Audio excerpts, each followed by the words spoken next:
What do you reckon? Should we go and get some fish? Mate, great idea. Great. It doesn't look so bad out there actually. It's yeah, maybe a bit rough, mate. I'm a bit worried about it. So we're down at Martin's Bay, down on the east coast here. As you can see from Brenton's superb filming, it's very, very flat here. In the background there is Kawau Island, which is where we're going to head for. So we'll go and have a look at that. I mean, the weather's unbelievably good at the moment. It's, you know, a fantastic spring day. So we can go and see if we can get some fantastic spring snapper. Go on then, mate.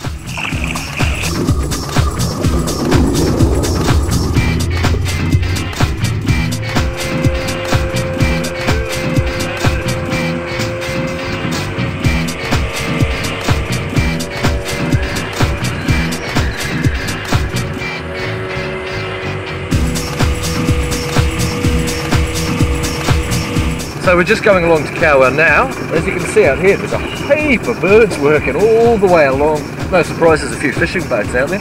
There's probably a bunch of Kawau under there. So I'm just going to hook up the single hook and we'll just go and have a little fish, throw some little cubes of pillies in there, see if we can get some good fresh bait.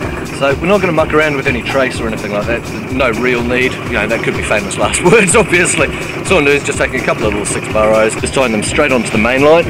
We've got one as a running hook, one fixed, and just a tiny little ball sinker just there, just enough so we've got a bit of weight to get these little cubes of pilly down.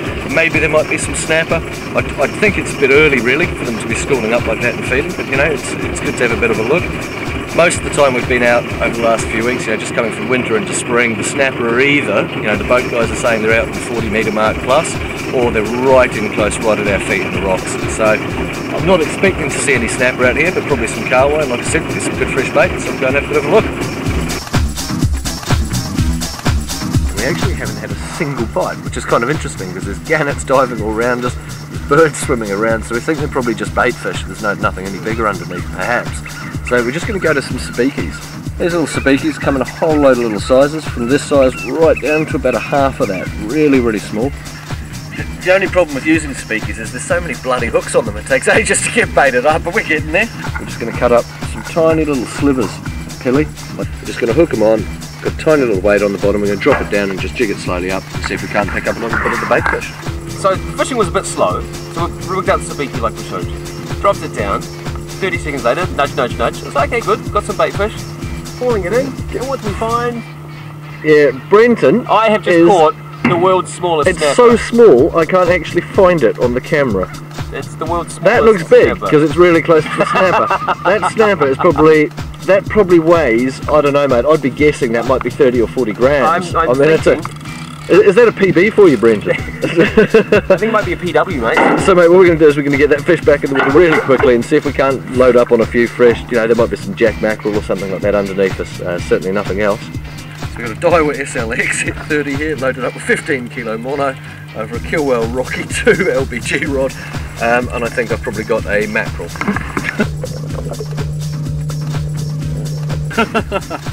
No, little mackerel. So we've got a couple of baits here.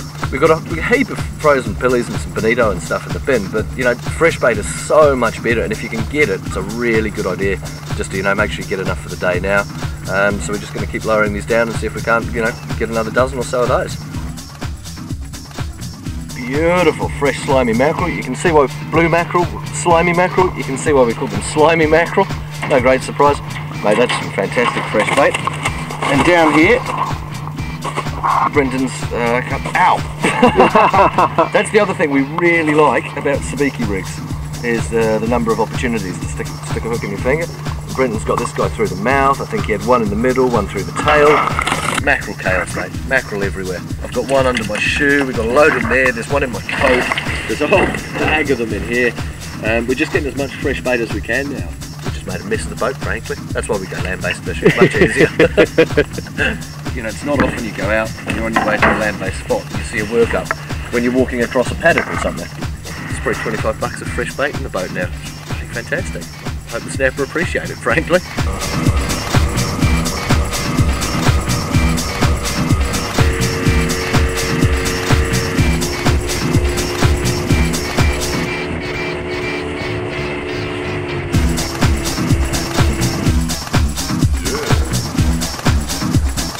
we've had a bit of a look around. We've gone up and down the coast a wee bit, trying to find some nice looking snapper country.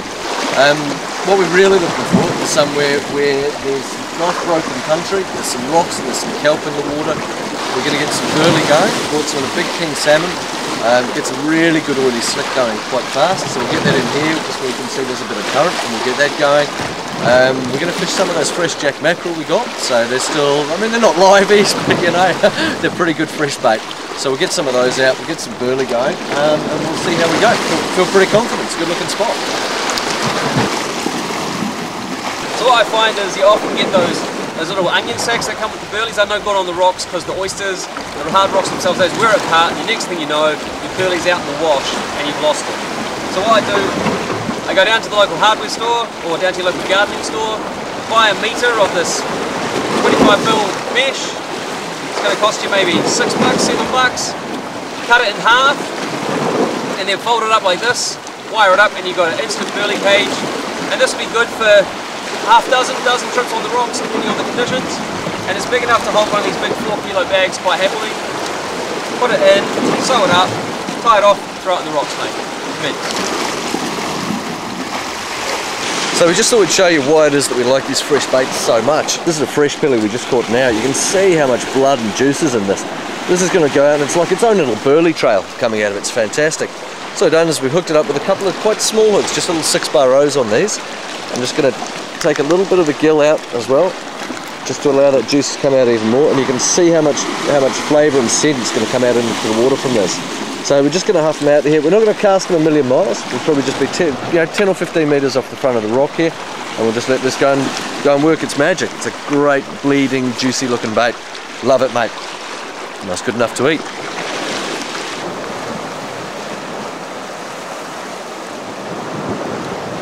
As you can see, the salmon burley is out and about. So you can see it's putting lots of nice little bits out there, and the bait fish have just started turning up. I don't know if you can see them yet. Even though the burley did its job and started attracting bait fish, the snapper just weren't on the job. Cue wistful montage.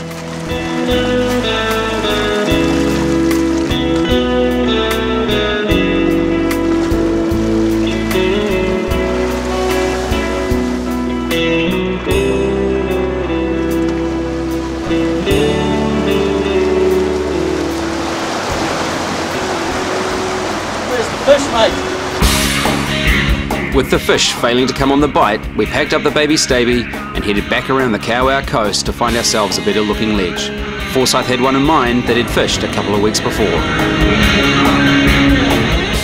2 weeks ago, the Mark, a friend of mine, right, fished out just on these rocks here, burleyed up constantly all day, and we got about 25 kilos of snapper during the day. The biggest one was about 4 kilos, 10 pounds of old money.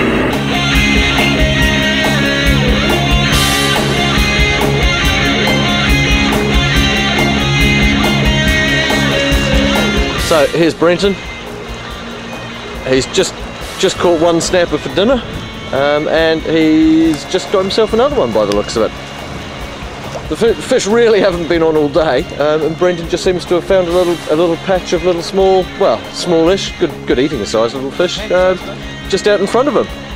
So I think I might have to move, and I'll be fishing about there, mate, just under your rod tip, if that's all right.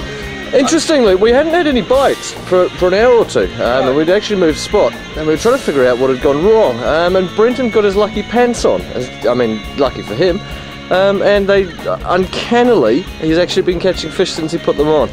So, well, it's another 34, there you go, good for dinner, mate. So, Brenton and Mrs. Brenton will be having snapper for dinner tonight, and those pants were lucky for you. Not so lucky for him, mate, I have to say. As you icky him, the foot technique, and the screwdriver in the head technique. Ah, there you go.